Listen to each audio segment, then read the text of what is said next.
البلاغ المبين. صلوات بر محمد وآل محمد. قالوا إنا تطيرنا بكم لئن لم تنتهوا لنرجمنكم ولا يمسنكم منا عذاب أليم. قالوا طائركم معكم إن ذكرتم بل أنتم قوم مسرفون. وجاء من أقصى المدينة رجل يسعى قال يا قوم اتبعوا المرسلين اتبعوا من لا يسألكم أجرا وهم مهتدون وما لي أعبد الذي فطرني وإليه ترجعون. أتخذ من دونه آلهة يردني الرحمن بضر لا تغني عني شفاعتهم شيئا ولا ينقذون إني إذا لفي ضلال مبين. صلوات بر محمد وآل محمد. إني آمنت بربكم فاسمعون. قيل ادخل الجنة قال يا ليت قومي يعلمون بما غفر لي ربي وجعلني من المكرمين. وما أنزلنا على قومه من بعده من جند من السماء وما كنا منزلين إن كانت إلا صيحة واحدة فإذا هم خامدون. يا حسرة على العباد ما يأتيهم من رسول إلا كانوا به يستهزئون. ألم يروا كما أهلكنا قبلهم من القرون أنهم إليهم لا يرجعون. وإن كل لما جميع لدينا محضرون. وآية لهم الأرض الميتة أحييناها وأخرجنا منها حبا فمنه يأكلون. وجعلنا فيها جنات من نخيل وأعناب وفجرنا فيها من العيون ليأكلوا من ثمره وما عملته أيديهم فلا يشكرون. سبحان الذي خلق الأزواج كلها مما تنبت الأرض ومن أنفسهم ومما لا يعلمون. وآية لهم الليل نسلك منه نارا وإذا هم مظلمون. والشمس تجري لمستقر لها ذلك تقدير العزيز العليم. والقمر قدرناه منازل حتى عاد كالعرجون القديم. لا الشمس ينبغي لها أن تدرك القمر ولا الليل سابق النهار وكل في فلك يسبحون. وآية لهم أنا حملنا ذريتهم في الفلك المشحون وخلقنا لهم من مثله ما يركبون. وإن نشأ نغرقهم فلا شريك لهم ولا هم ينقذون إلا رحمة منا ومتاعا إلى حين. وإذا قيل لهم اتقوا ما بين أيديكم وما خلفكم لعلكم ترحمون. وما تأتيهم من آية من آيات ربهم إلا كانوا عنها معرضين. وإذا قيل لهم انفقوا مما رزقكم الله قال الذين كفروا للذين آمنوا أن نطعم من لا يشاء الله وطمعه إن أنتم إلا في ضلال مبين. صلوات بر محمد وآل محمد. ويقولون متى هذا الوعد إن كنتم صادقين ما ينظرون إلا صيحة واحدة تأخذهم وهم يخصمون ولا يستطيعون توصية ولا إلى أهلهم يرجعون. ونفخ في الصور فإذا هم من الأجداث إلى ربهم ينسلون. قالوا يا ويلنا من بعثنا من مرقدنا هذا ما وعد الرحمن وصدق المرسلون إن كانت إلا صيحة واحدة وإذا هم جميع لدينا محضرون. فاليوم لا تظلم نفس شيئا ولا تجزون إلا ما كنتم تعملون.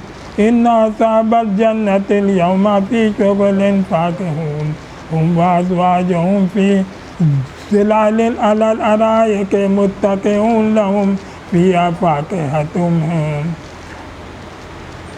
وهم فيها فاكهة ولهم ما يدعون سلام ولا من رب رحيم وامتازوا اليوم أيها المجرمون ألم أعهد إليكم يا بني آدم أن لا تعبدوا الشيطان إنه لكم عدو مبين صلوات محمد وآل محمد وأن اعبدوني هذا صراط مستقيم وَلَقَدْ أَضَلَّ مِنكُمْ جِبِلًّا كَثِيرًا أَفَلَمْ تَكُونُوا تَعْقِلُونَ هَٰذِهِ جَهَنَّمُ الَّتِي كُنتُمْ تُوعَدُونَ اصْلَوْهَا الْيَوْمَ بِمَا كُنتُمْ تَكْفُرُونَ الْيَوْمَ نَخْتِمُ عَلَىٰ أَفْوَاهِهِمْ وَتُكَلِّمُنَا أَيْدِيهِمْ وَتَشْهَدُ أَرْجُلُهُم بِمَا كَانُوا يَكْسِبُونَ وَلَوْ نَشَاءُ لطمسنا على أعينهم فاستبقوا الصراط فأنى يبصرون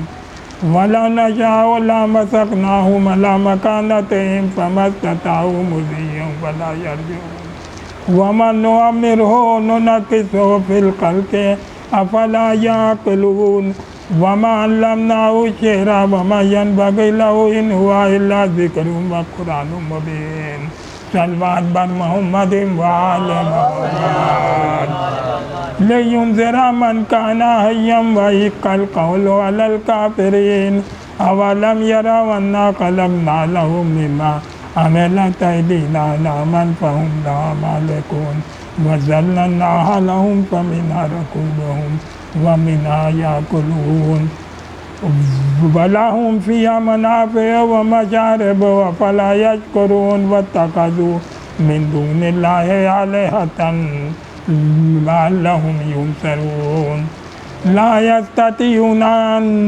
نصرهم وهم لهم جند محضرون فلا يحزنك قولهم إنا نعلم ما يسرون وما يعلنون أولم ير الإنسان أنا خلقناه من نطفة فإذا هو خصيم مبين صلوات بر محمد وآل محمد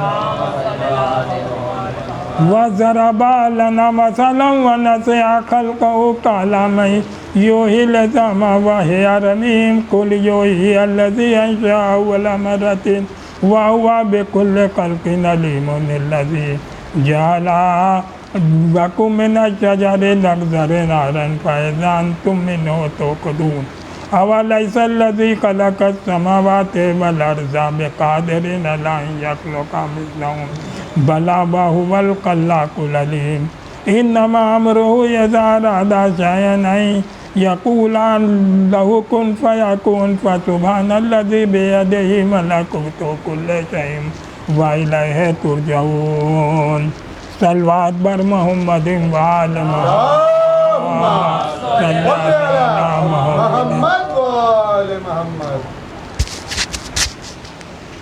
حاجی رضا صاحب بسم اللہ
اٹھا کے ادھر کر دیجیے.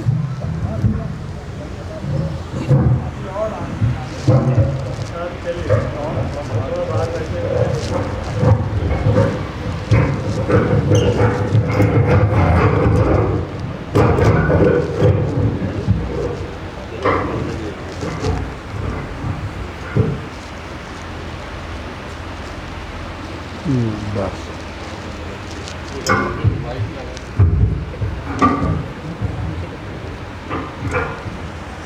باواز بلند نعرہ صلوات.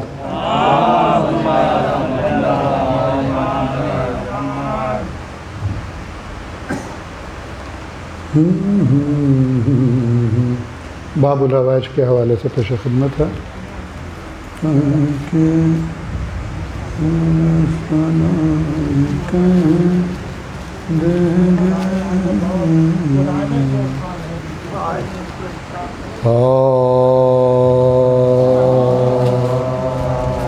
ہم بازوئے شہ کی جو ثنا کہہ دیں گے، ہم بازوئے شہ کی جو ثنا کہہ دیں گے، زینت گہے شاہ شہداء کہہ دیں گے، ہم بازوئے شہ کی. عباس کو ہم صورت حیدر نہ کہو، عباس کو ہم صورت حیدر نہ کہو، سن لیں گے نصیری تو خدا کہے. مومنین کا مجمع ہے، صلوات بھیجیں حضرات. عباس کو ہم صورت حیدر نہ کہو، سن لیں گے نصیری تو خدا کہہ دیں گے، ہم بازوئے شہ کی. باواز بلند نعرہ صلوات.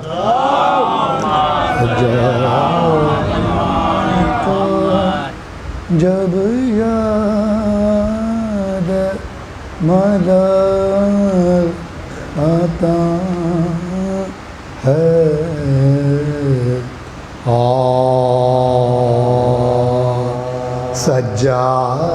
سجاد کو جب یاد ملال آتا ہے، سجاد کو رونا مجھے اس وقت کمان آتا ہے، سجاد کو ہے وہاں کو دیکھ کر چھری کے نیچے، ہے وہاں کو دیکھ کر چھری کے نیچے، کہتے تھے کہ بابا کا خیال آتا ہے، سجاد کو.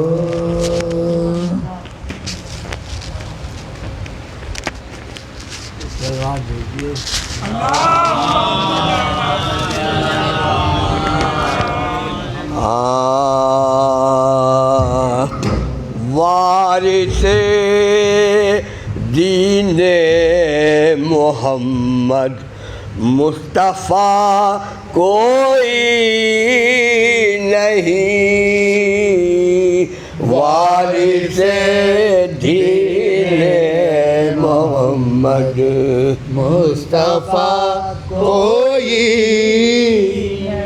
خاندان مرتضیٰ کے ماں سوا کوئی نہیں وارث دین فاتح صفین و خندق خیبر و بدر و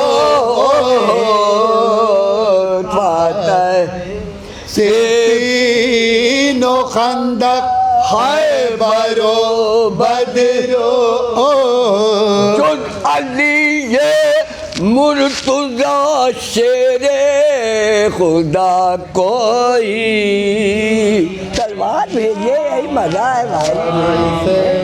بھائی محمد مصطفیٰ کوئی آئی جب معراج میں آواز تو بولے نبی آئی جب معراج میں آواز تو بولے نبی اب بس یہاں میرے بھائی کے سوا کوئی نہیں وارث دین آ رہی ہے آج بھی سلمان و بودر کی صدا آ رہی ہے آج بھی سلمان و بودر کی صدا میرے مولا کے سوا مشکل کشا کوئی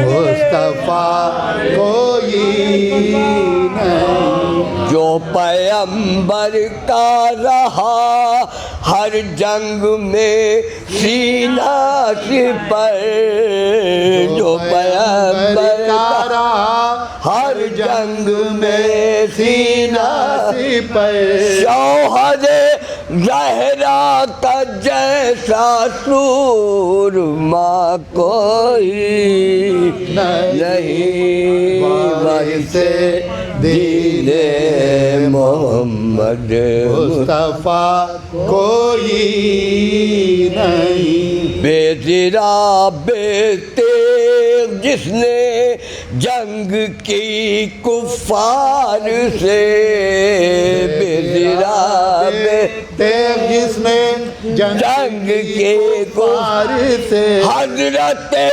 عباس ایسا با وفا کوئی نہیں وارث دین محمد مصطفیٰ کوئی نہیں فاتحہ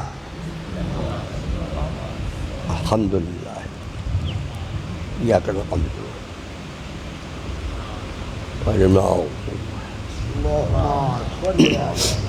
قید و شام کے جب عابد بیمار چلے قید و شام کے جب عابد بیمار چلے توق میں اور سلاسل میں گرفتار چلے گرد کھینچے ہوئے تلوار ستمگار اور آپس میں یہ کرتے ہوئے گفتار اور آپس میں یہ کرتے ہوئے گفتار چلے چین رستے میں اس آزاری کو کم لینے دو چین رستے میں اس آزاری کو کم لینے دو اجے دم بھی تھک کر کہیں لیوے تو نہ دم لینے دو دم بھی تھک کر کہیں لیوے تو نہ دم لینے دو قید و شام نو توانی سے غشانے لگا اس کو ایک بار چھٹ کے زنجیروں کے دینے لگے وہ ناہنجار سر شبیر سے رو رو لگے کہنے یہ پکار بابا صاحب موا جاتا ہے یہ بیٹا بیمار بابا صاحب ہوا جاتا لے کے رخصت تھے اسی واسطے منہ موڑے قید ہونے کے لیے گھر میں ہمیں چھوڑے قید ہونے کے لیے گھر میں ہمیں چھوڑ گئے ناتوانی کے سبب ہے میرا احوال تباہ نہ تو ہمدم ہے نہ ہمدرد بجز نالہ ان جفاکاروں سے کیوں کر میرا ہوئے گا نباہ پاؤں میں میرے نہ نالے نہ سر پر ہے کلا پاؤں میں میرے نہ نالے سر بھی دھوپ سے تلوے بھی چلے جاتے ہیں سر بھی دھوپ سے تلوے بھی چلے جاتے ہیں اور مجھے کھینچے یہ بیداد لیے جاتے ہیں اور مجھے کیسے یہ بیدار چاہتا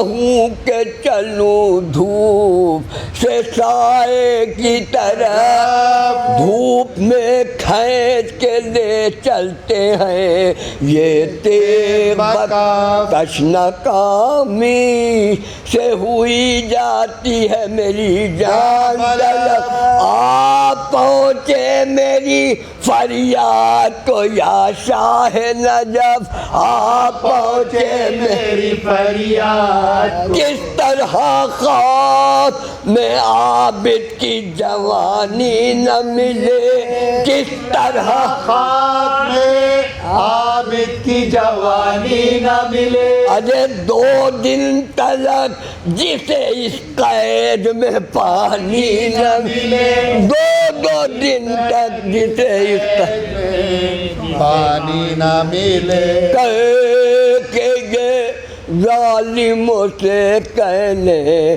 لگا وہ بیمار بیٹھنے دو کہ ہے شدت سے چڑھا مجھ کو بخار توق ایک دم کے لیے لو میری گردن سے اتار دم ٹھہر لینے دو پھر چلنے کو ہوں میں تیار دم ٹھہر لینے دو پھر چل بھاگنے کا نہیں گھر کیسا ہی دکھ پاؤں گا قید میں ماں بہنیں ہیں میری میں کدھر جاؤں گا قید میں ماں بہنیں ہیں جبکہ عابد پا لگے ہونے ستم حد سے زیادہ لگے چلانے حرم روکے کہ ہے سجاد ایک لڑکا گرا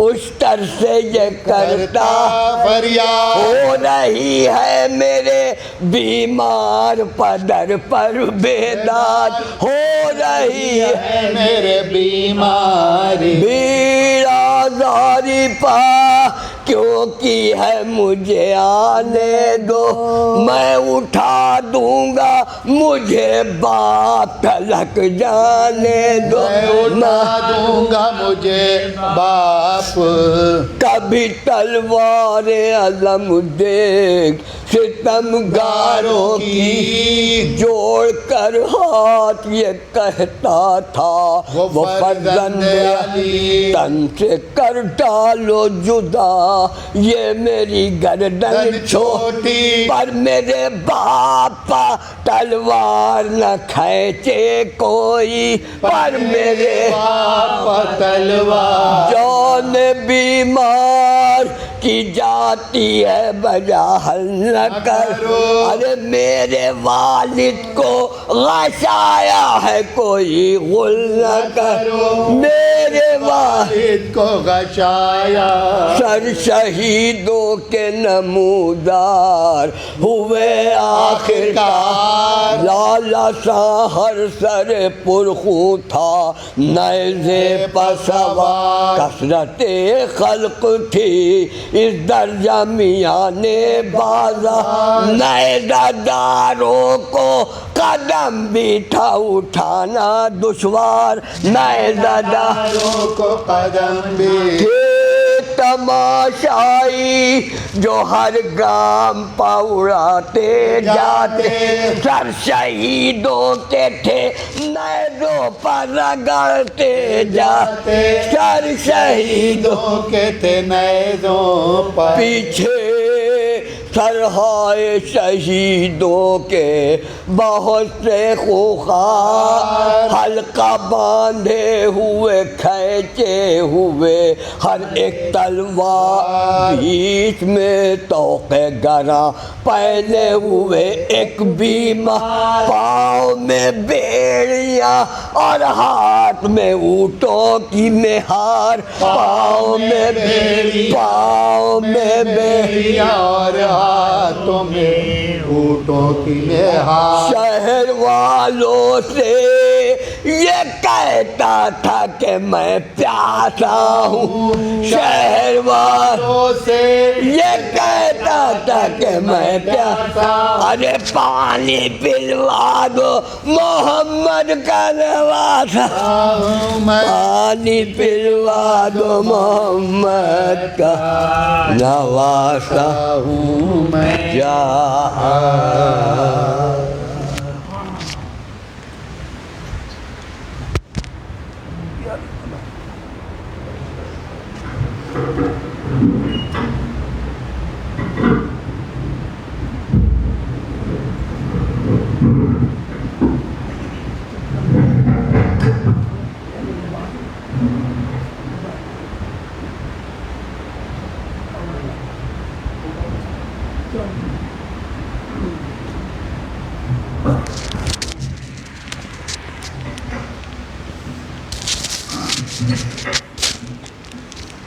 اپنے بعد بلا لیں ان کو ٹھیک ہے آپ نے نہ بلا یہ ایک مطلب چند شعر دامن وقت میں گنجائش نہیں آواز بلند نعرہ صلوات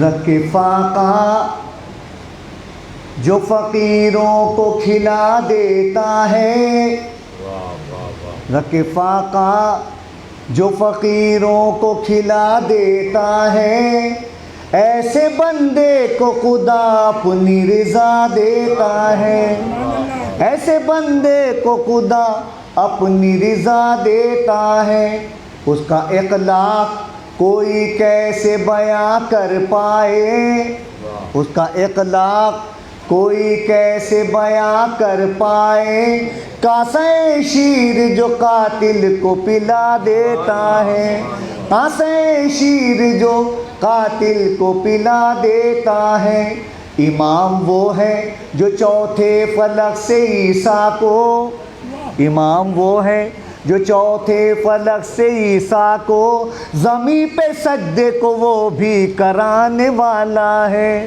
زمین پہ سجدے کو وہ بھی کرانے والا ہے نعرہ صلوات ایک مطلب چند شعر ملاحظہ فرمائیے گا حضرت امام حسین کی شان میں ہے جو نقطہ بند کتاب خدا میں رہتا ہے جو نقطہ بند کتاب خدا میں رہتا ہے، اسی کا ذکر صف انبیاء میں رہتا ہے، اسی کا ذکر صف انبیاء میں رہتا ہے، جو نقطہ بند یہ کائنات بنائی گئی علی کے لیے، یہ کائنات بنائی گئی علی کے لیے، تجھے خبر ہی نہیں کس ہوا میں رہتا ہے، تجھے خبر ہی نہیں کس ہوا میں رہتا ہے،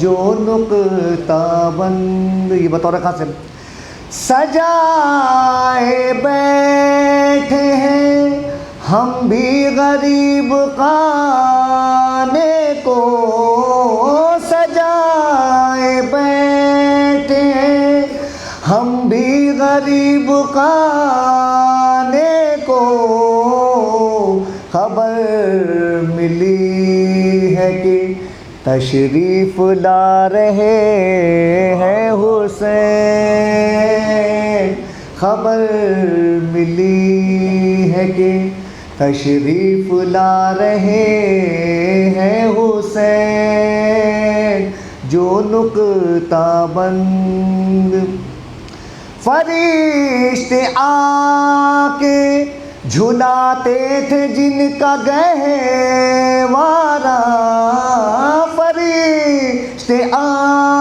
کے جھلاتے تھے جن کا گہوارہ، یہ کون ہے جسے جھولا جھولا رہے ہیں حسین، جو نقطہ بند نعرہ سلوات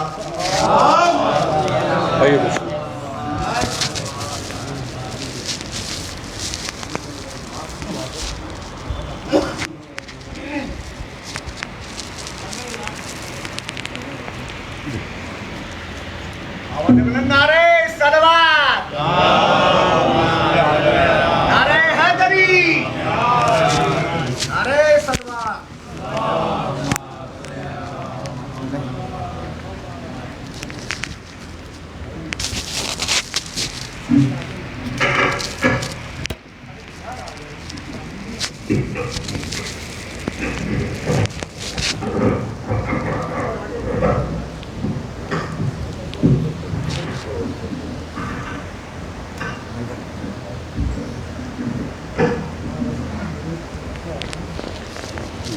اس کو بھی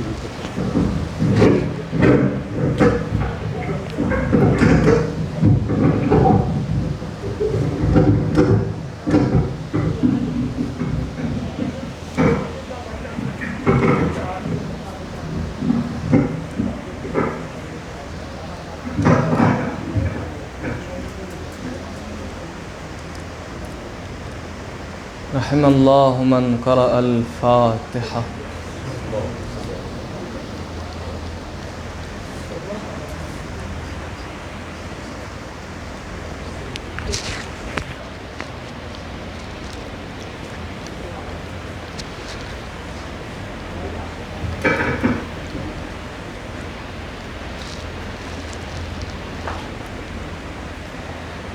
أعوذ بالله السميع العليم من الشيطان اللعين الرجيم بسم الله الرحمن الرحيم الحمد لله رب العالمين أحمده وأستعينه وأؤمن به وأتوكل عليه وأستهديه وأستنصره وأصلي وأسلم على خاتم أنبيائه وأفضل سفرائه حبيب إله العالمين المخاطب بطه وياسين الذي سمي في السماء بأحمد وفي الأرضين بأبي القاسم محمد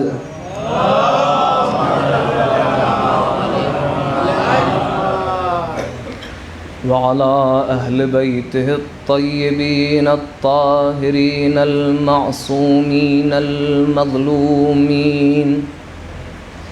الذين أذهب الله عنهم الرجس وطهرهم تطهيرا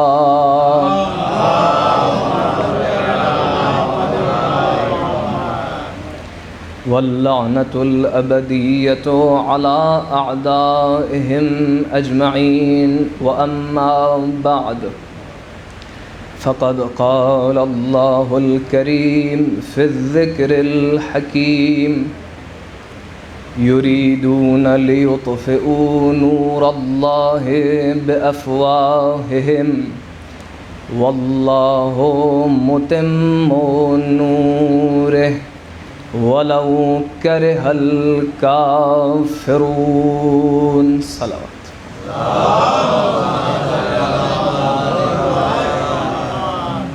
بزرگان محترم اور برادران عزیز، مجھ سے کہا گیا ہے کہ آپ حضرات کے سامنے یہ اعلان عرض کر دوں۔ 25 محرم الحرام سے لے کر 29 محرم تک ایک خمسہ مجالس کا انعقاد ہے، جس سے خطاب فرمائیں گے مولانا فیض عباس صاحب مشہدی بوقت 7:30 بجے بعد مغربین بمقام امام باڑہ میر وزیر علی کاظمی، گھنٹی والی گلی، گولہ گنج، لکھنؤ۔ ایک صلوات پڑھی ہو رہی ہے۔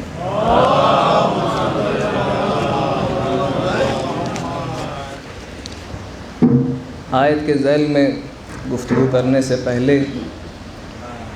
یہ وضاحت کرنا ضروری سمجھتا ہوں کہ اللہ کی مصلحت سے 2 دن سے کافی کمزوری اور بخار کا شکار ہوں۔ شاید بیماری کی وجہ سے کما حقہ مجلس کی ادائیگی نہ ہو پائے۔ اثناء گفتگو میں اگر کچھ غلطیاں یا کمزوریاں پائی جائیں بیماری کی وجہ سے، تو آپ سبھی حضرات اپنی بزرگواری کے ساتھ، اپنے کرم کے ساتھ مجھے معاف فرمائیے گا۔ ایک صلوات پڑھی اور محمد۔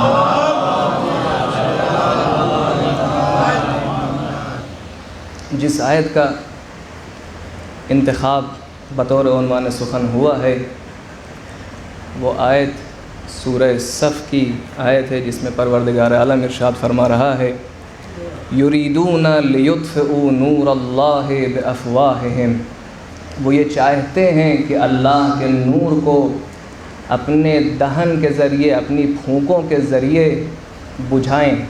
واللہ متم نورہ، جبکہ اللہ اپنے نور کو کامل کر کے رہے گا، ولو کرہ الکافرون، چاہے کافروں کو کتنا ہی برا لگے۔ عزیزوں، تاریخ میں اول خلقت سے لے کے اب تک بہت سے لوگوں نے کوشش کی ہے، کتنے ایسے دشمنان الہی رہے ہیں کہ جنہوں نے اللہ کے نور کو بجھانے کی کوشش کی ہے۔ قابیل سے لے کے نمرود تک، نمرود سے لے کے فرعون تک، کتنے ایسے لوگ تھے، کتنے ایسے جبابرہ اور ظلمہ تھے جنہوں نے کوشش کی کہ اللہ کے نور کو بجھایا جائے، لیکن یہ تمام کوششیں، یہ تمام مکر و فریب، یہ تمام اقتدار، یہ تمام زر و ثروت اللہ کے نزدیک ایک پھونک کے برابر ہے۔ اور کہا واللہ متم نورہ ولو کرہ الکافرون، چاہے ان کافروں کو کتنا ہی برا لگے، اللہ اپنے نور کو کامل کر کے رہے گا۔ اور عالم اسلام میں سب سے بڑی تحریک جو اللہ کے نور کو بجھانے کے لیے چلی، جس خاندان نے اپنی تمام کوششیں کریں کہ اللہ کے نور کو یعنی ہدایت الہی کو، اللہ کے پیغام کو، پیغمبر اکرم کے پیغام کو بجھا دیا جائے، مٹا دیا جائے، وہ ایک خاندان ہے جس سے آپ سبھی واقف ہیں، جنہوں نے اپنی پوری کوششیں کی، نسلاً بعد نسل کوشش کی کہ یہ پیغام دنیا تک نہ پہنچ پائے، پیغمبر کا نام مٹ جائے، لیکن وہ تو مٹ گئے لیکن پیغمبر کا نام آج بھی باقی ہے۔ وہ خاندان کون سا خاندان ہے؟ وہ خاندان بنی امیہ ہے۔ پوری کوششیں اپنی کر ڈالی ان لوگوں نے کہ تعلیمات نبوی محو ہو جائے، لیکن نہ ہو سکا۔ صرف 3 لوگوں کی اگر پہچان ہو جائے اس خاندان کی تو واضح ہو جائے گا ہر کسی کے لیے کہ انہوں نے کتنی کوششیں کی، اس پورے خاندان کا مشن کیا تھا۔ پہلی شخصیت جس کی معرفی ضروری ہے اس خاندان کو پہچاننے کے لیے، ان کے مشن کو، ان کے منصوبوں کو پہچاننے کے لیے، وہ شخص ہے ابو سفیان۔ صرف ابو سفیان کے بارے میں اگر تھوڑی سی گفتگو ہو جائے تو اس خاندان جس کا سرغنہ ہی ابو سفیان ہے سمجھ میں آ جائے گا۔ ابو سفیان کون؟ ہم مشرکین قریش کا سب سے بڑا انسان، مشرکین قریش کا سردار۔ فتح مکہ سے پہلے یہ انسان کیا کر رہا ہے؟ توجہ کریے گا، اپنی پوری کوشش کر رہا ہے پیغمبر کو روکنے کی، کبھی پیغمبر کو تطمیع کر رہا ہے، ورغلا رہا ہے، کبھی پیغمبر کو لالچ دینے کی کوشش کر رہا ہے، جب کوئی کام نہیں کر پا رہا تو پیغمبر کے قتل کی منصوبہ بندی کر رہا ہے، اور جب اس میں بھی ناکامیاب ہو گیا، پیغمبر کی ہجرت ہو گئی، تو ہجرت کے بعد کیا کر رہا ہے؟ بدر و احد و خندق جیسی جنگیں کھڑا کر رہا ہے کہ پیغمبر اور اسلام کو پورے طور سے ختم کر دیا جائے، اپنی تمام کوششیں کر رہا ہے، یعنی بطور عتم ایک مصداق ہے دشمن اسلام کا۔ لیکن سن 8 ہجری میں جب فتح مکہ حاصل ہوتی ہے اور تمام مسلمین جلال و جبروت کے ساتھ، ایک ہیبت کے ساتھ مکے میں وارد ہوتے ہیں، اور یہ انسان دیکھتا ہے کہ اب جان خطرے میں ہے، اب شکوہ اسلام کے سامنے، ہیبت اسلام کے سامنے ٹک نہیں پاؤں گا، تو فوراً پیغمبر کے سامنے آتا ہے اور کہتا ہے میں اسلام لے آیا، میں ایمان لے آیا، میں آج کے بعد سے مومن ہو گیا۔ ایک دوپہر میں یہ انسان مومن ہو گیا، اور صرف مومن ہونا کیا، یہ انسان بعض لوگوں کے نزدیک رضی اللہ بھی ہو گیا۔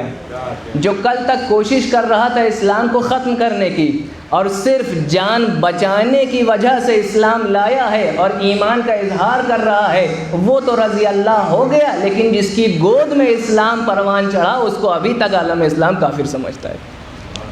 یہ شخصیت ابو سفیان، اسلام کے بعد اس کا کیا رویہ ہے، فتح مکہ کے بعد کیا رویہ ہے؟ ادھر پیغمبر اکرم صلی اللہ علیہ وآلہ وسلم دنیا سے گئے،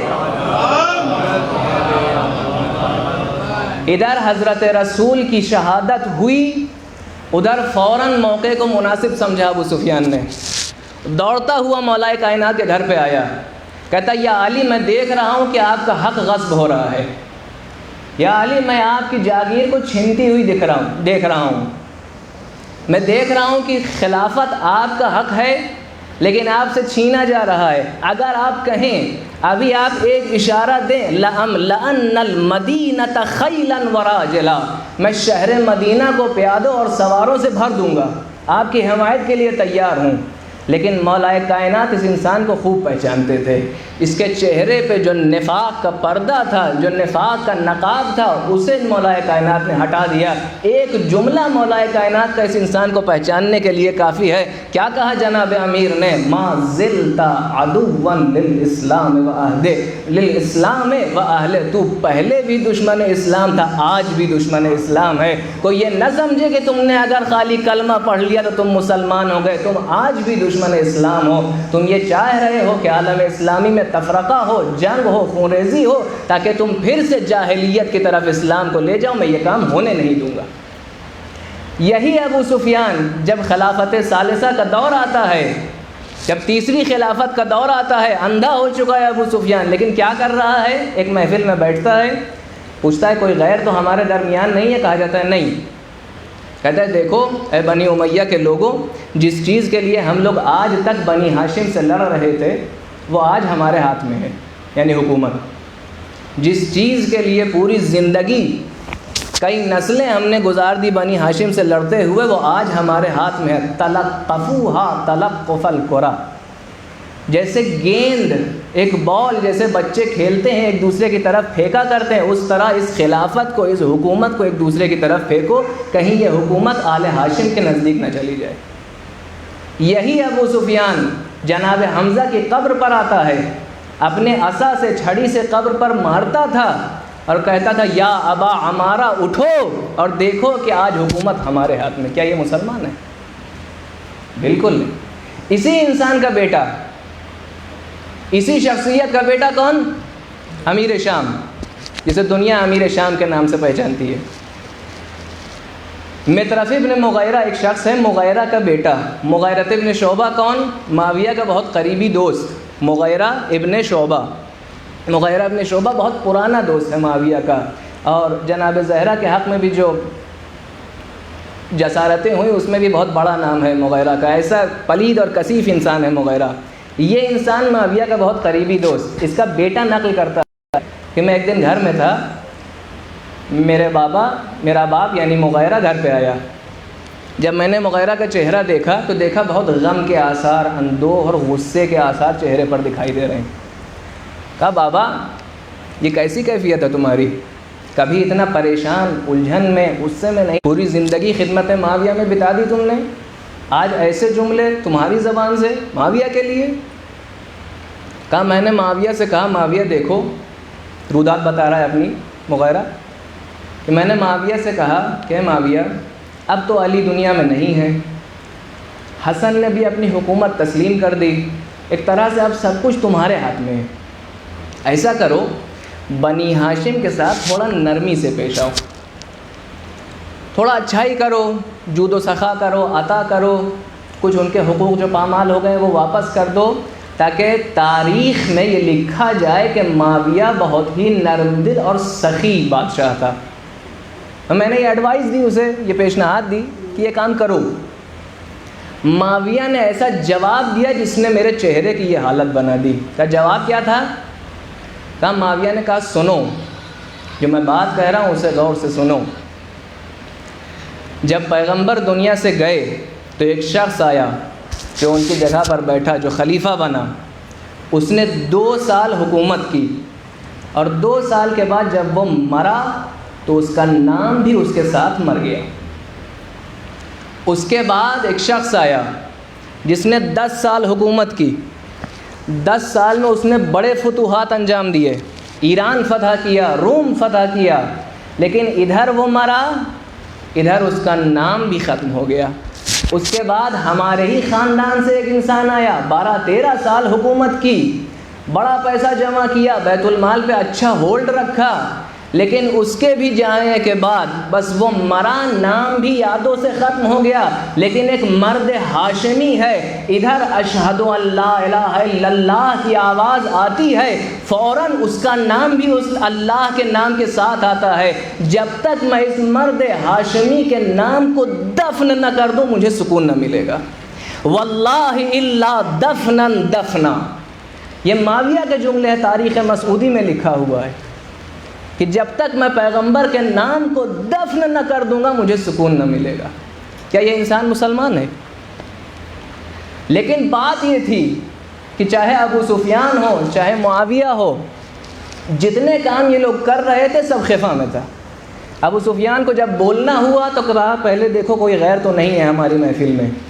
معاویہ نے کس سے بولا؟ جو بالکل قریبی دوست تھا، کبھی علل اعلان ایسی باتیں نہیں کی، کبھی علل اعلان اسلام کے ظواہر کی مخالفت نہیں کی، کبھی علل اعلان شراب نہیں پی، کبھی علل اعلان یہ نہیں کہا کہ اسلام میں کچھ نہیں ہے۔ لیکن اسی خاندان کی جب تیسری کڑی آئی تو جب واقعہ کربلا رونما ہو چکا، جب اسرا لائے گئے، جب اتنا زیادہ وہ انسان اپنی خوشی میں، اپنی اس جیت میں مست ہو گیا، تو کہتا ہے وہ تمام چیزیں جو آل ابو سفیان، وہ تمام چیزیں جو بنی امیہ آج تک چھپائے رکھے تھے، اس نے تمام برملا کر دیا۔ اس نے تمام چیزیں بطور واضح بول دی. کیا بولی؟ لعبت ہاشم بالملک فلا خبر جاء ولا وحی نزل. یہ ایک ڈھونگ تھا جو بنی ہاشم نے رچا تھا حکومت کے لیے. نہ کوئی وحی آئی تھی نہ کوئی خبر آئی تھی. رسالت کا انکار، توحید کا انکار، الوہیت کا انکار، سب کچھ علی اعلان یزید نے کر دیا.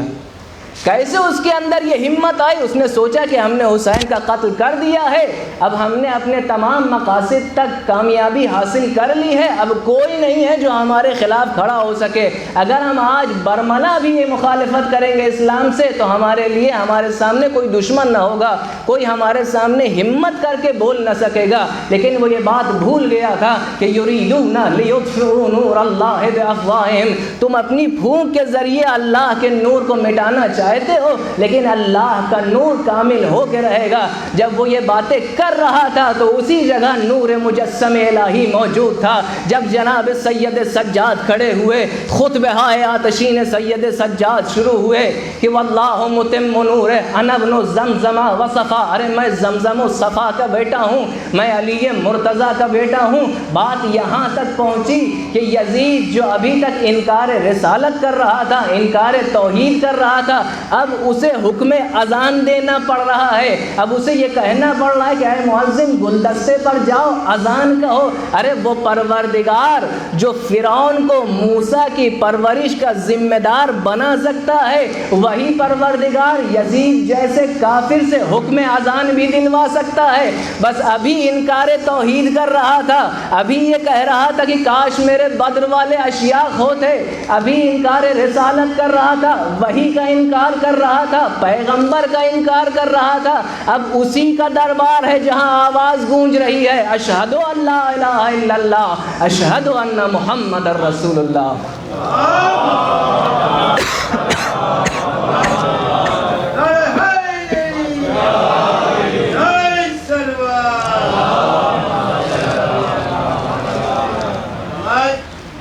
پوری کوششیں کر ڈالی اس خاندان نے کہ اسلام کا نام مٹ جائے، پیغمبر کی تعلیمات ختم ہو جائیں، لیکن وہ تمام کوششیں اللہ کے نزدیک ایک پھونک کے برابر تھیں. ایک خطبہ سجادی نے، ایک جناب سید سجاد کے آتشی خطبے نے تمام اس دسیسہ بنی امیہ کو فنار کر دیا. اور یہی جذبہ لے کے شروع سے جناب سید سجاد چلے تھے. جب ابن زیاد کے سامنے آئے، ابن زیاد نے کہا ہم تمہیں دھمکی دیتے ہیں قتل کی، ہمارے سامنے سر جھکاؤ ورنہ تمہیں قتل کر دیں گے. تو کیا جملہ کہا ہے جناب سید سجاد نے؟ اب الموت تحددنی یا ابن الطلقاء، اے آزاد شدہ لوگوں کی اولاد، کیا تو مجھے موت کی دھمکی دے گا؟ ان القتل لنا عادہ وکرامتنا من اللہ الشہادہ، ارے قتل ہو جانا تو ہمارے لیے ایک معمولی بات ہے اور اللہ کی طرف سے شہادت ہمارے لیے ایک کرامت ہے. یہ جذبہ سید سجاد ہے جس سے تقریباً ہم سبھی واقف ہیں.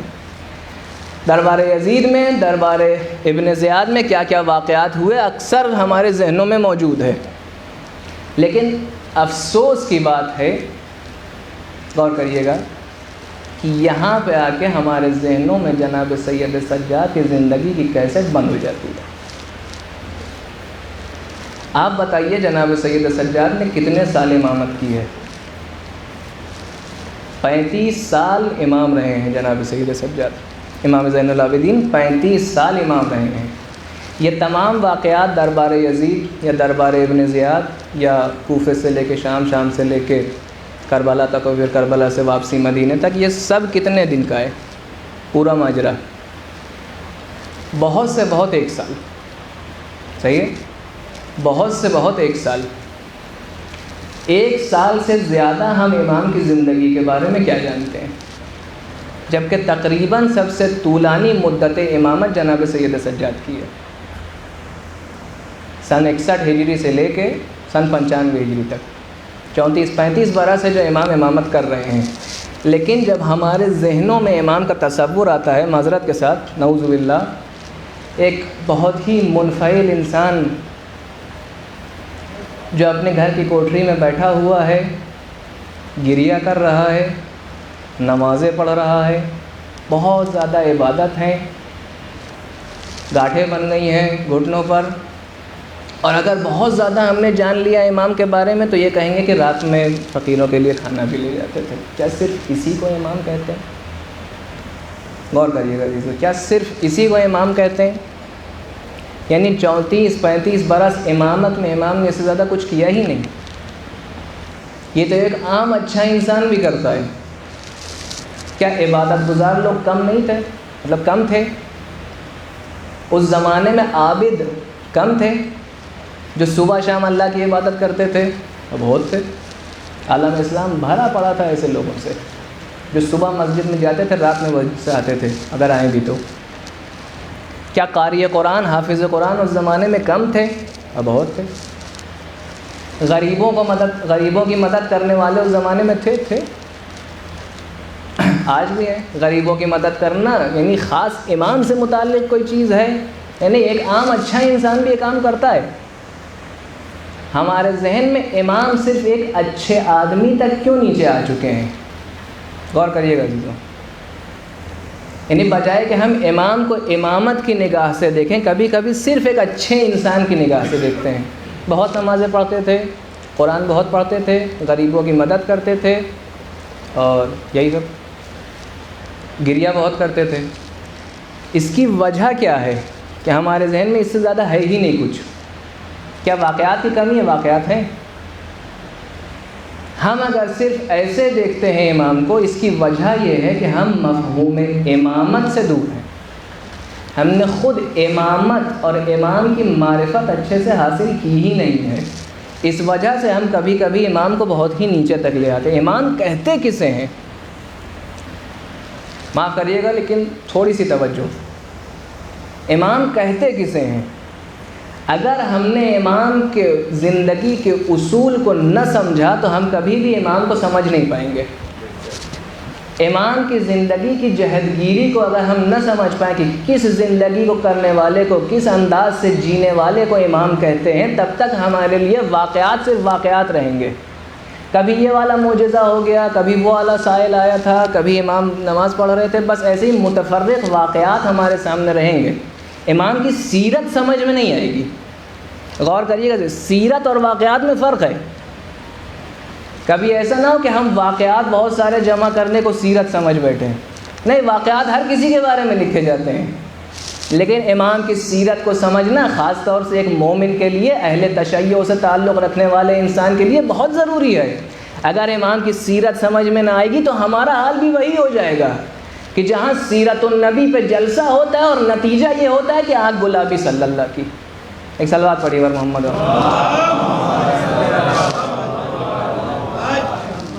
یعنی صرف اس پر اکتفا نہیں کرنا کہ کب پیدا ہوئے، کب دنیا سے چلے گئے، اتنی اولاد تھیں اور کچھ واقعاتی زندگی، وسيعلم الذين، نہیں، امام کی زندگی کے اصول کو سمجھنا ہے۔ کیسے سمجھے گا؟ قرآن بہترین ذریعہ۔ امام کسے کہتے ہیں؟ امام وہ شخص جو نبی کے راستے کو ادامہ دیتا ہے۔ تمام وہ عہدے، تمام وہ ذمہ داریاں جو نبی کے لیے ہیں، سوائے دریافت وحی کے، سوائے وحی نازل ہونے کے، تمام ذمہ داریاں، تمام عہدے پیغمبر اکرم کے تمام معصومین میں موجود ہیں، تمام ائمہ میں موجود ہیں۔ کہ پیغمبر کی کیا ذمہ داری ہے؟ قرآن پڑھیے، لقد بعثنا فی کل امت رسولا ان اعبدوا اللہ واجتنبوا الطاغوت۔ ہم نے ہر امت میں ایک رسول بھیجا تاکہ اللہ کی عبادت کریں اور طاغوت سے دوری کریں۔ دو ذمہ داری اس آیت پہ پروردگار بتا رہا ہے رسول کے لیے، اللہ کی عبادت کریں اور طاغوت سے دوری۔ طاغوت سے دوری یعنی کیا؟ طاغوت کسے کہتے ہیں؟ کہ طاغوت کے مختلف معانی مفسرین نے بتائے، کبھی شیطان ہے، کبھی نفس امارہ ہے، کبھی کچھ، لیکن جو واضح معنی ہے، جو بالکل سامنے کا معنی ہے، وہ کیا ہے؟ وہ حکام، وہ ظالمین جو بغیر اللہ کی اجازت کے، بغیر اللہ کی طرف سے نصب ہوئے لوگوں پر مسلط ہو جائیں، انہیں طاغوت کہا جاتا ہے۔ امام کی اور نبی کی ذمہ داری یہ ہے کہ ان سے مقابلہ کریں، اور وہ امام نہیں ہے جو ان سے مقابلہ نہ کر رہا ہو، کیونکہ ذمہ داری ہے۔ ہمیں یہ جاننا چاہیے کہ امام کی زندگی کا ایک اصول اس آیت کے مطابق 50% امام کی ذمہ داری یہی ہے کہ ظالم کا مقابلہ کریں، اور یقیناً ہر امام نے ذمہ داری نبھائی ہے۔ جس آیت کو آپ کے سامنے پڑھا تھا یریدون لیطفئوا نور اللہ، اس کے بعد والی آیت کیا ہے؟ هو الذی ارسل رسولہ بالہدی ودین الحق، وہ خدا ہے کہ جس نے اپنے نبی کو بھیجا ہدایت کے ذریعے، دین حق کے ذریعے، کیوں؟ لِيُظْهِرَهُ عَلَى الدِّينِ كُلِّهِ، تاکہ تمام دینوں پر، تمام مکاتب پر، تمام آئیڈیالوجیز پر اسلام کو فائد کریں۔ یعنی نبی کی ذمہ داری ہے کہ اس راستے میں آگے بڑھیں، آئیڈیالوجی کے طور پر، نظریے کے طور پر، فلسفے کے طور پر، فکر کے طور پر، نظامی طور پر، ہر طرح سے اسلام کو حاوی بنانا، اسلام کو جیت دینا، اسلام کو برتری دینا تمام نظریات پر، تمام مکاتب پر۔ یہ اسلام کی ذمہ داری ہے، یہ نبی کی ذمہ داری ہے۔ اور اگر ہم نے یہ نہ سمجھا امام کے بارے میں اور نبی کے بارے میں، ہم صرف امام کو ایک اچھا انسان سمجھیں گے، امام نہیں سمجھ پائیں گے۔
کیسے ہیں؟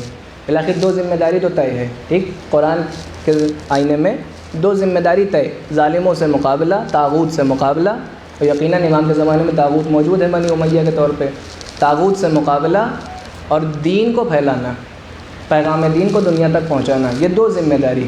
اب حالات کا جائزہ لیں، امام جس زمانے میں جی رہے ہیں، دور کس کا ہے؟ بنی امیہ کا۔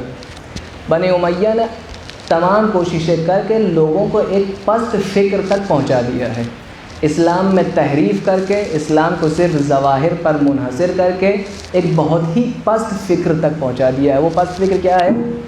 غور کریے گا۔ حجاج ابن یوسف کا نام آپ سب نے سنا ہے۔ حجاج ابن یوسف کی پرسنالٹی کے بارے میں ہم خالی اتنا جانتے ہیں کہ بہت خونریز تھا، بہت سفاک تھا، بہت مارتا تھا، لوگوں کو قتل کرتا تھا، یہ ٹھیک، یہ اپنی جگہ پر صحیح، لیکن اس نے جتنا لوگوں کو جان سے مارا ہے اتنا ہی لوگوں کے فکروں پر حملہ کیا ہے، اتنا ہی لوگوں کو جاہل بنا کے رکھا، کیونکہ ہمیشہ ظالم کو یہ ضرورت ہوتی ہے کہ قوم جاہل رہے۔ کیا کیا اس نے؟ کہتے ہیں حجاج کان یفضل الخلافۃ علی النبوہ، کل تک جسے خلیفۃ الرسول کہا جاتا تھا، یعنی بالآخر جتنے خلفاء گزرے سب کو کہا جاتا تھا پیغمبر کے جانشین، حجاج کے زمانے میں، بنی امیہ کے اس دور کے زمانے میں کہا گیا کہ یہ خلیفۃ الرسول نہیں بلکہ خلیفۃ اللہ ہے، اللہ کا جانشین ہے، یعنی وہ عبد الملک مروان، وہ ولید ابن عبد الملک اور ہشام ابن عبد الملک، یہ سب اللہ کے جانشین ہیں۔ ایک تو یہ اصطلاح باقاعدہ عالم اسلامی میں پھیلا دی گئی کہ یہ اللہ کے جانشین ہیں، اور پھر دلیل پیش کرتے ہیں کہ آپ یہ بتائیے جانشین یعنی کیا؟ یعنی جس کو اپنی جگہ پہ چھوڑا گیا ہو۔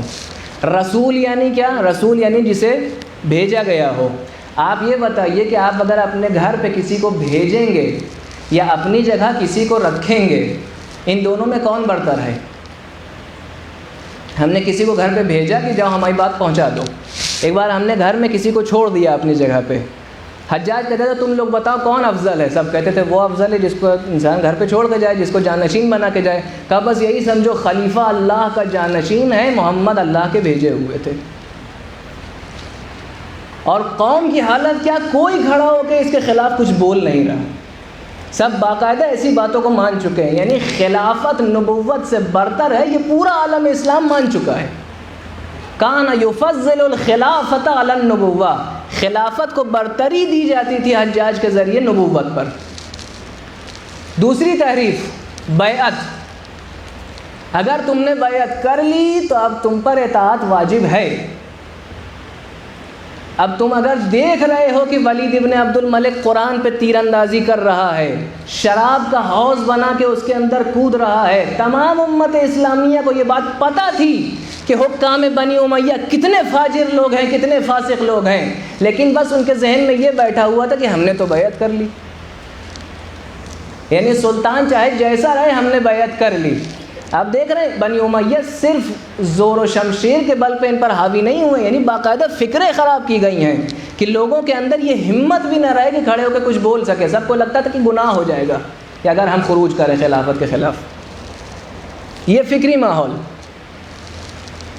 فساد کے حساب سے آپ دیکھیے اسی زمانے میں عیاشی اور فساد پورے عالم اسلام میں عروج پر ہے، کیونکہ فتوحات کا زمانہ ہے، باہری ملکوں سے اسلام میں پیسے آ رہے ہیں، خزانے آ رہے ہیں، ہر طرح کی سہولیات آ رہی ہیں۔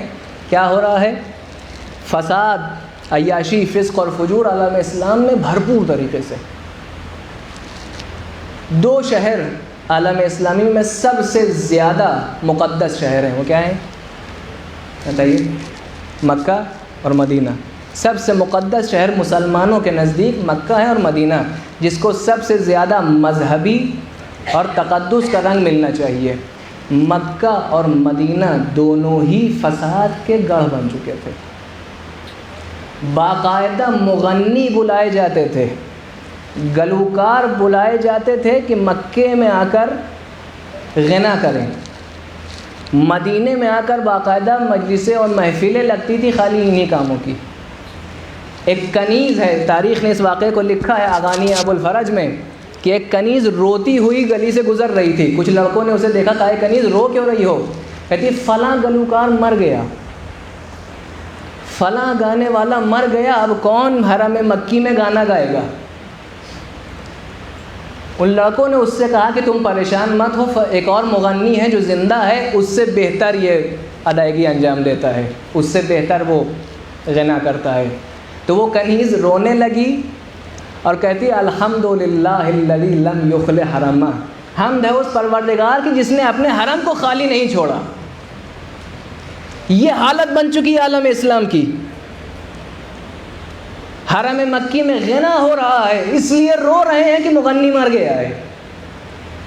وہ قافلے جو مدینے سے مکے کی طرف چلتے تھے حج کے لیے، عمرے کے لیے، مقدس ترین فعل اسلامی کے لیے، وہ اپنے ساتھ رقاصہ لے کے چلتے تھے کہ راستے بھر میں دل بہلے گا، اور بڑی رقاصاؤں کے نام لکھے گئے تاریخ میں کہ جب یہ شہر سے نکلتی تو ایک بھیڑ جمع ہو جاتی تھی بدرقے کے لیے، فلاں عورت جا رہی ہے۔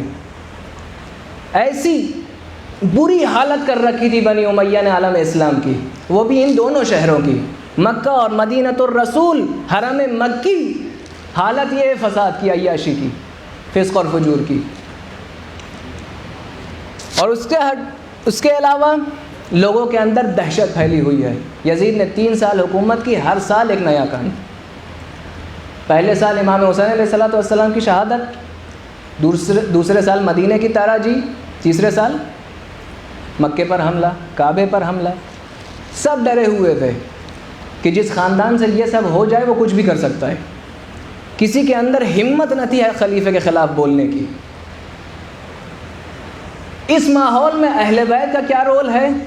اہل بیت کی کیا مقام ہے لوگوں کے نزدیک، امت اسلامیہ کے نزدیک؟ کیا اہل بیت کو چاہتے ہیں؟ کیا اہل بیت سے کوئی بھی اتصال ہے؟ ایک واقعہ اس میں سب کچھ سمجھ میں آ جائے گا۔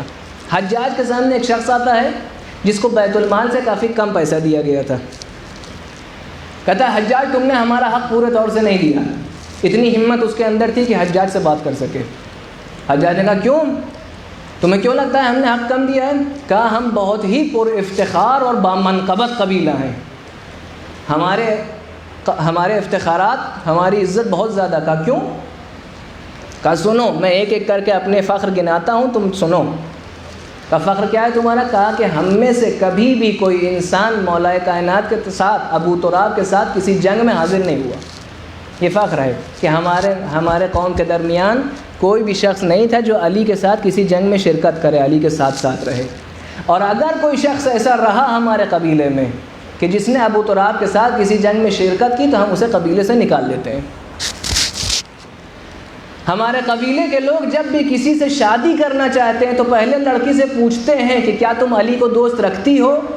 اگر وہ کہہ دے ہاں تو ہم پھر اس لڑکی سے شادی نہیں کرتے، اس لڑکی کو اپنے خاندان میں آنے ہی نہیں دیتے۔ حجاج کہتا ہے ومن قبا، کیا فخر ہے تمہارے قبیلے میں، اور باقاعدہ یہ فخر مانا جا رہا ہے۔ کہتا ہے حجاج ہمارے قبیلے میں کوئی بھی لڑکا، کوئی بیٹا پیدا نہیں ہوتا کہ جس کا نام علی، حسن یا حسین ہو، اور کوئی بیٹی پیدا نہیں ہوتی جس کا نام فاطمہ ہو۔ یعنی یہ باتیں، یہ اہل بیت سے اتنا زیادہ دوری بنانا، اہل بیت کا بغض، اہل بیت کے بغض کا اظہار کرنا اس انسان کے لیے فخر کا باعث تھا۔ خلیفے کے سامنے اپنے افتخارات بتا رہا ہے۔ ایک عبارت ہے تاریخ میں کہ ارتد الناس بعد الحسین الا ثلاثہ، امام حسین علیہ الصلاۃ والسلام کی شہادت کے بعد ایک صلوات پڑھی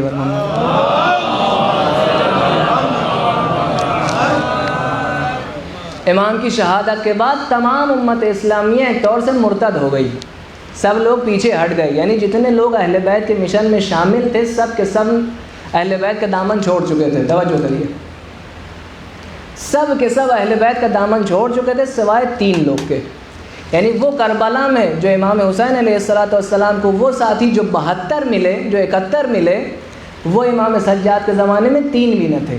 ارتد الناس بعد الحسین الا ثلاثہ، خود امام سجاد فرماتے ہیں کہ ما بمکہ ولا مدینہ 20 رجلا یحبنا۔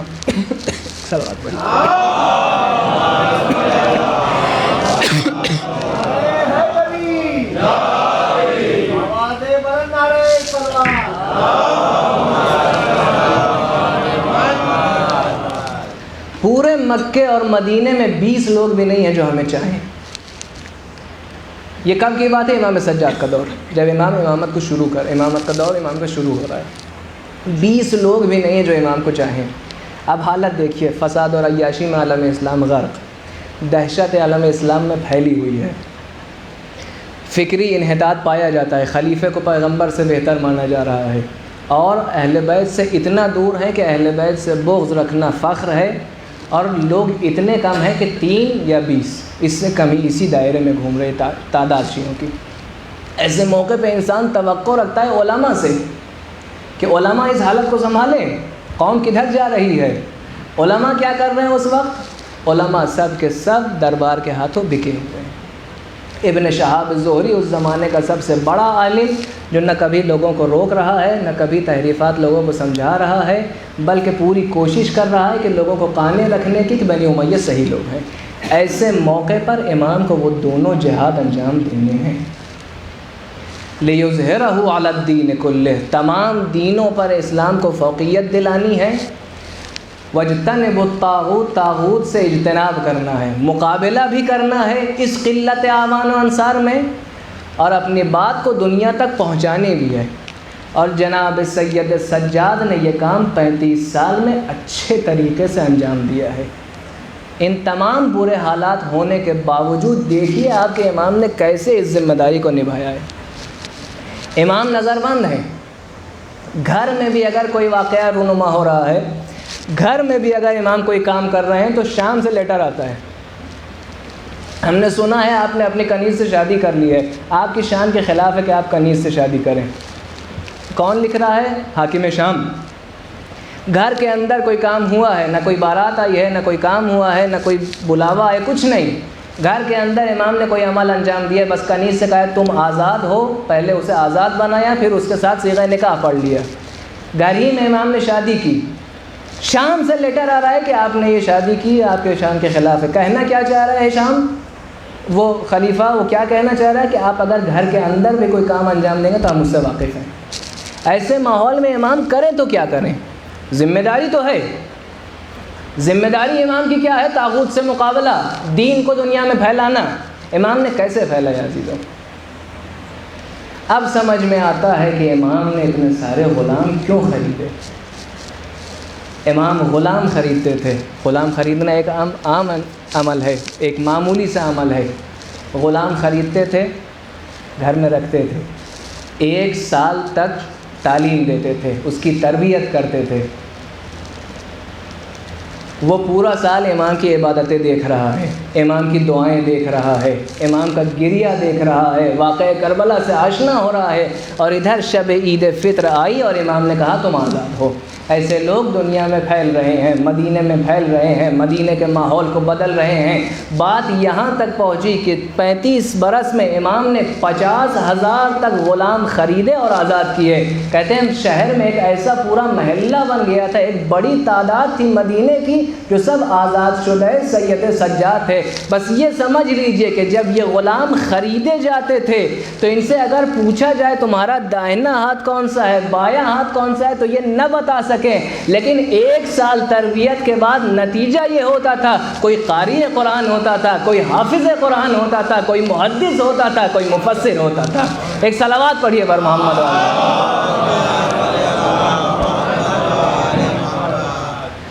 اور اس طرح امام نے پورے ماحول کو بدل دیا۔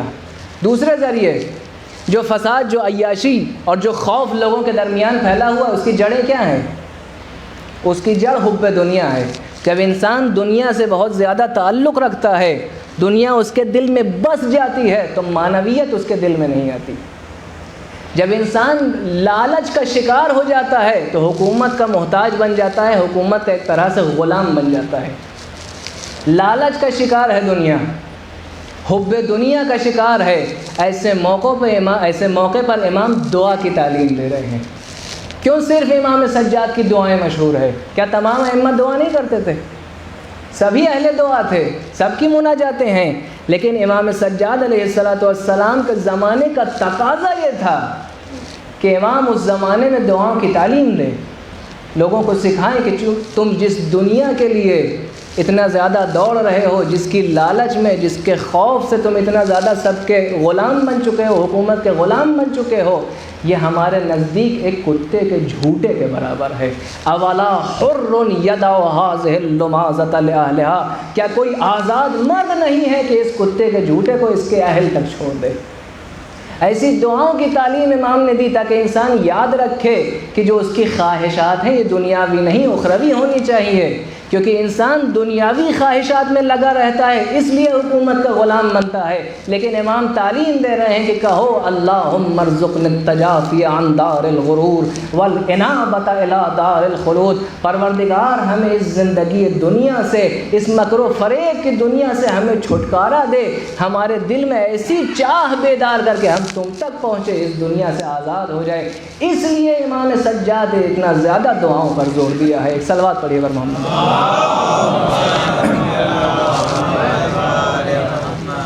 اگلا طریقہ امام کا، کچھ ایسے لوگوں کو تیار کیا کہ جن کا ایمان پارہائے فولاد جیسا تھا۔ عزیزو، تربیت کرنا، شاگردوں کی پرورش کرنا آسان کام نہیں ہے۔ بزرگ بہتر جانتے ہیں کہ پوری زندگی بیت جاتی ہے ایک بیٹے کی تربیت کرنے کے لیے، اور 18-20 سال میں وہ بچہ ہاتھ سے نکل جاتا ہے۔ لیکن امام نے ایسے لوگوں کی تربیت کی، ایسے خالص اور محکم مومنین کی تربیت کی جو امام کے نزدیک تربیت یافتہ ہونے کے بعد امام کا پیغام پوری دنیا میں پہنچا کے آئے۔ ایک شخص ہے جناب یحییٰ بن ام طویل، امام کے نزدیک انہوں نے تربیت حاصل کی، امام سے علم حاصل کیا اور کوفے چلے گئے۔ امام نے خود انہیں کوفے بھیجا۔ وہ کوفہ جسے جناب زینب اہل مکر و فریب کہتی ہیں، اس کوفے کی حالت، اس کوفے کے حالات کو ایسے بدلا ہے جناب یحییٰ بن ام طویل نے۔ کوفے کے مسجد کے دروازے پر کھڑے ہوتے تھے، اور جہاں خلیفے کے خلاف بولنے کی کسی کو ہمت نہ ہو، وہاں کہتے تھے ایھا الناس انا کفرنا بکم وبما تعبدون من دون اللہ، اے لوگوں سنو، جن لوگوں کی تم پرستش کر رہے ہو، جن حاکموں کی تم غلامی کر رہے ہو، ہم ان کی غلامی نہیں کریں گے۔ باقاعدہ کھلے عام وہ دروازے مسجد کوفہ پر یہ اعلان کرتے تھے کہ من سب علیٰ فعلیہ لعنت اللہ، جو بھی علی کو برا بھلا کہے اللہ کی لعنت ہو اس پر۔ یعنی وہ کوفہ، وہ شیعہ جو وہاں موجود تھے، جن کے اندر جذبہ ختم ہو چکا تھا، جن کے اندر ترس و وحشت بیٹھ چکا تھا، ان کے دل میں وہ جذبہ دوبارہ بیدار کرنے والا امام سجاد کا شاگرد ہے۔ اور اس کا نتیجہ کیا ہوا؟ کئی سال کے بعد امام باقر اور امام صادق علیہ السلام کا زمانہ ہے، شاگرد کون کون ہیں امام علیہ السلام کے؟ کبھی ابو بصیر ہیں، کہیں محمد ابن مسلم ہیں، کہیں زرارۃ ابن اعین ہیں، یہ تمام لوگ کوفے سے آئے ہوئے تھے۔ یعنی امام سجاد کے نمائندے کی تربیت تھی جس نے کوفے میں ایسے لوگوں کو تیار کیا کہ جس کے نتیجے میں صادقین علیہم السلام کو 4000 شاگرد ملے۔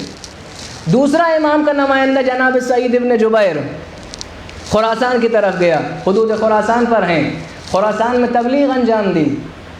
آپ کے سامنے واقعہ ہے امام صادق کا کہ ایک شخص خراسان سے آیا اور اس نے کہا ہمارے یہاں 1,00,000 جنگجو تیار ہیں، 1,00,000 شمشیر زن ہمارے یہاں تیار ہیں آپ کی حمایت کے لیے۔ یہ لوگ کہاں سے آئے تھے؟ ایک رات میں 1,00,000 لوگ پیدا نہیں ہوتے۔ جو امام صادق علیہ السلام کو شاگرد ملے ہیں، جو امام صادق علیہ السلام کے زمانے میں قیام کے لیے تیار ہیں، وہ یا تو کوفے سے ہیں یا تو خراسان سے ہیں، اور ان دونوں جگہ امام سجاد کے نمائندوں نے کام کیا ہے۔ یعنی اگر بعد میں الرضا من آل محمد کہہ کے بنی عباس جیت رہے ہیں، اس کا مطلب یہ ہے کہ امام سجاد علیہ السلام نے اپنے تمام ذمہ داری کو پورے طور سے ادا کیا ہے۔ ایک صلوات پڑھیے پر محمد وقت گزر گیا۔ اور آخری وہ کام جس کے ذریعے امام نے اپنے پیغام کو پہنچایا ہے اور اس کی طرف اشارہ کرنا ہے، وہ کام ہے کربلا کی یاد کو زندہ رکھنا۔ امام اپنے گھر میں مجلس نہیں کر سکتے تھے کیونکہ امام پر پابندی تھی۔ امام لوگوں کو جمع کر کے واقعہ کربلا نہیں سنا سکتے تھے۔ امام کے لیے جو چیز ہمارے لیے بآسانی فراہم ہے، ہم ایک بار کہتے ہیں مجلس حسین اور ہمارے سامنے مجمع تیار ہو جاتا ہے، امام کے لیے موقع فراہم نہیں تھا۔ امام پر پابندیاں تھیں، لوگوں کو امام تک پہنچنے کے لیے بڑی مشکلیں ہوتی تھیں، لیکن امام نے تب بھی پیغام کربلا کو دنیا تک پہنچایا، اور بہت ہی سختیاں امام نے اس راہ میں برداشت کی۔ کبھی پانی دیکھتے تھے تو گریا کرتے تھے، وضو کے لیے پانی لایا جاتا تھا، ہاتھ میں لے کے رکھتے تھے، کچھ دیر پانی کو دیکھتے تھے، گریا کرتے تھے۔ ابھی کہتا ہے اتنی دیر ہو جاتی تھی کہ پانی ہاتھ سے بہہ جاتا تھا، لیکن امام ابھی گریا کر رہے ہوتے تھے۔ پیغام کربلا پہنچانا تھا جناب سید سجاد کو تاکہ یہ مردہ امت پھر سے بیدار ہو۔ امام نے اپنے آنسوؤں کے ذریعے اس امت کو بیدار کیا ہے۔ واقعہ کربلا کے بعد پیغام کو پہنچانے والے 2 لوگ تھے، ایک جناب زینب اور ایک جناب سید سجاد۔ جناب زینب واقعہ کربلا کے بعد صرف 1.5 سال زندہ رہی ہیں۔ 1.5 سال کے بعد جناب زینب دنیا سے چلی گئی، برداشت نہ کر سکی۔ لیکن امام سجاد علیہ السلام 35 برس زندہ رہے ہیں۔ یقیناً یہ معجزہ الہی ہے کہ جس کی وجہ سے امام زندہ رہے اور امام کو اپنے پیغام کو پہنچانا تھا، ورنہ جو کربلا کے مصائب تھے صرف انسان ہم اس کو سن کے برداشت نہیں کر پاتے، وہ امام کے سامنے واقعات ہو رہے تھے، امام کیسے زندہ رہ پائے اس حالت میں، یہ معجزہ ہے۔ گریے کے ذریعے اپنے پیغام کو پہنچایا۔ کبھی چھوٹے بچے کو اپنی ماں کی گود میں دیکھتے ہیں تو گریا کرتے ہیں، کہتے ہیں میرا بھی ایک چھوٹا بھائی تھا، ایک علی اصغر تھا، جس کو یاد کر کے دنیا تک پہنچاتے ہیں کہ یاد رکھو کربلا ایک ایسی رودات ہے جس میں چھوٹے بچوں پر بھی رحم نہ ہوا۔ کبھی گلی میں گزر رہے ہوتے ہیں، دیکھتے ہیں قصاب کسی ذبیحے کو ذبح کر رہا ہے، جانور کو ذبح کر رہا ہے، ایک مرتبہ امام وہاں پر رک جاتے ہیں، کہتے ہیں اے قصاب کیا تم نے اس جانور کو پانی پلایا ہے؟ کیا تم اس کے جو سر کاٹ رہے ہو تم نے اس کو سیراب کیا ہے؟ قصاب کہتا ہے مولا اے فرزند رسول کیسی بات کر رہے ہیں، اے فرزند رسول ہم مسلمان ہیں، ہم جانور کو ذبح سے پہلے پانی پلاتے ہیں۔ کہتے ہیں ہاں اے قصاب کربلا میں بھی کچھ ایسے لوگ تھے جو کہتے تھے کہ ہم مسلمان ہیں، کہتے تھے ہم مسلمان ہیں، لیکن میرے بابا کو 2 نہروں کے درمیان تشنا دہن قتل کر دیا گیا۔ ہاں عزیزو کربلا کو یاد کرتے رہے، ہر طرح پیغام کربلا کو دنیا تک پہنچاتے رہے۔ یہاں تک کہ دشمن نے اس چیز کو محسوس کر لیا، کہا اگر کوئی ہمارے لیے خطرہ ہے، ہماری حکومت کے لیے خطرہ ہے تو وہ سید سجاد ہیں۔ ہاں کل کا ایسا دن تھا جس میں امام کو زہر دے دیا گیا، امام کو مسموم کر دیا گیا۔ 35 برس جو روتا رہا کربلا کی یاد میں، 35 برس جو اپنے بابا کو اور جناب ابوالفضل عباس کو روتا رہا، وہ دنیا سے چلا گیا۔ ہر موقع پر امام نے اپنے بابا کو یاد کیا، ہر موقع پر شہدائے کربلا کو یاد کیا۔ کچھ لوگوں نے لکھا ہے کہ جناب ام البنین نے ایک بار جناب عباس کے بیٹے کو جناب عباس کے بچپنے کا لباس پہنایا۔ جناب فضل ابن عباس، جناب عباس کے بیٹے، ان کو جناب عباس کے بچپنے کا لباس پہنایا، اور وہی لباس پہنا کر امام سجاد علیہ السلام کے پاس لے کر آئیں۔ جیسے ہی امام سجاد نے عباس کے بیٹے کو عباس کے لباس میں دیکھا، اتنا روئے جناب سجاد، اتنا روئے جناب سجاد، کیونکہ اپنے قمر بنی ہاشم کی یاد آ گئی۔ عزیزوں جانتے ہیں کتنا چاہتے تھے اپنے چچا عباس کو۔ جب آخری ودا کے لیے امام حسین آئے تھے، جب امام کی وہ حالت دیکھی کہ جتنے بار حسین سانس لیتے تھے زرہ سے خون نکلتا تھا، جیسے ہی سجاد نے یہ حالت دیکھی حسین کی، فوراً چہرے پر یہی آثار آیا، فوراً منہ پر یہی آواز آئی کہ این امی العباس، اے بابا میرے چچا عباس کہاں ہیں؟ وہ جانتے تھے کہ جب تک عباس زندہ ہیں تب تک حسین کے جسم پر ایک زخم بھی نہ آئے گا۔ حسین نے کہا اے بیٹا ان عمک العباس قد قتل، اے بیٹا تمہارے چچا عباس مارے گئے۔ جیسے ہی عباس کے دنیا سے جانے کی خبر سنی، جناب سید سجاد کو غش آ گیا، اتنا روئے کہ بے ہوش ہو گئے۔ یہ تھی محبت جناب عباس امام سجاد کے دل میں۔ ہاں عزیزو، وہ امام جو کربلا کو یاد کرتا رہا، جس نے ہمیں مجلسوں کا سلیقہ سکھایا، وہ دنیا سے چلا گیا۔ راوی کہتا ہے کہ امام باقر علیہ السلام ہیں، اپنے بابا کو غسل دے رہے ہیں، امام سجاد کا غسل ہو رہا ہے، امام باقر غسل دے رہے ہیں۔ ایک مرتبہ چیخ کر امام باقر رونے لگے۔ راوی نے پوچھا کیا ہوا، کس لیے آپ رو رہے ہیں؟ ارے غسل دے رہے ہیں بابا کو، بابا کے فراق میں رو رہے ہیں۔ کہے راوی سنو، تمہیں نہیں پتا کیا ہوا؟ ارے میرے بابا کے گردن پر ابھی بھی اس طوق خاردار کے نشان موجود ہیں، ارے میرے بابا کے شانے پر وہ نشان موجود ہیں، ارے میرے بابا کے گردن پر زنجیروں کے نشان موجود ہیں۔ ارے یہ دوسرا معصوم ہے جو کسی معصوم کو غسل دینے کے وقت چیخ مار کے رویا ہے۔ ارے ایک جناب امام باقر تھے اور ایک طرف علی مرتضیٰ تھے کہ جو جب جناب فاطمہ کو غسل دے رہے تھے، ارے ایک مرتبہ درمیان غسل علی چیخ مار کر روئے۔ اسما نے پوچھا مولا فاطمہ تھی ایسی کہ جن کے یاد میں آپ گریا کریے، لیکن آپ ہی نے تو منع کیا تھا کہ بلند آواز سے نہ رونا۔ کہا ارے اسما مجھے نہیں پتا تھا، ارے درمیان غسل جب میرا ہاتھ بازو پر گیا، ارے سیدہ کے بازو سوجے ہوئے تھے، ارے سیدہ کی پسلیاں ٹوٹی۔ بس ایک جملہ عرض کرنا چاہوں گا، اے امام باقر علیہ السلام، اے مولا کائنات امیر المومنین علیہ السلام، ارے آپ دونوں نے ایک جسم کو غسل دیا جس کے ایک دو جگہ پر صرف زخم تھا۔ ارے کون اس دل سے پوچھے، ارے اس بیٹے سے کوئی پوچھے کہ جس کے باپ کے تن پر اتنے زخم تھے، ارے 1900 زخم تنے چاک چاک پر۔ ارے بنی اسد جب دفن کے لیے پہنچے کربلا میں، ادھر ادھر لاشیں پڑے ہوئے تھے، کسی لاش کو پہچان نہ پا رہے تھے۔ ارے کیسے حسین کے لاشیں کو دفن کرے؟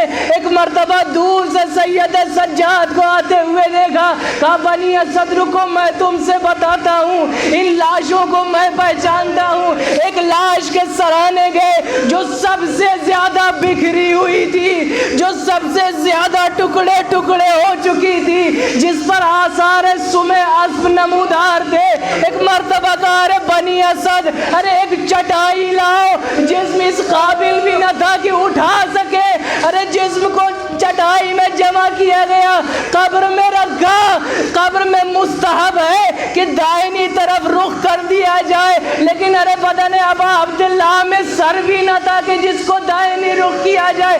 ایک مرتبہ دیکھا سید سجاد خم ہوئے، ارے کٹی ہوئی گردن کا بوسہ لیا، کہتے الحمدللہ، ارے خوش نصیب ہے وہ خاک جس نے تمہارے جسم طاہر کو اپنے اندر سما لیا۔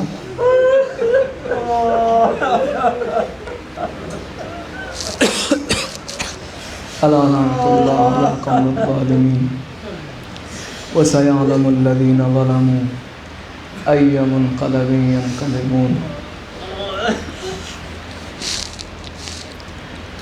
پالنے والے ہمارے اس قلیل عمل کو قبول فرما، ہمارے گناہوں کی مغفرت فرما،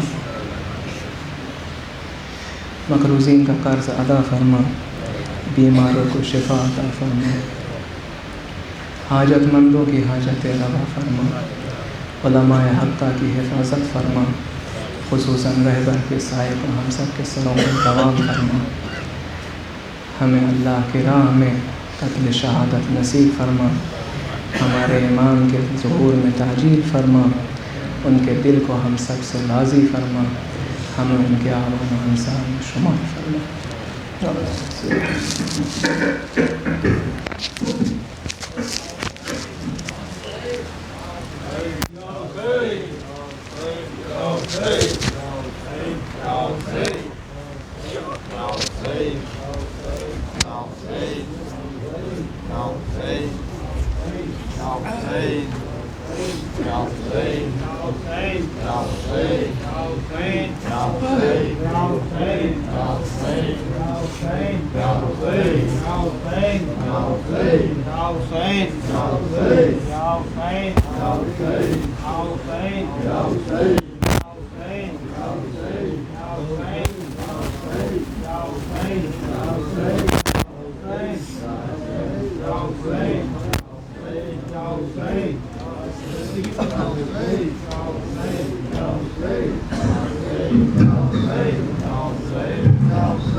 اٹھتا ہے اب دھواں بڑھ کر سہارا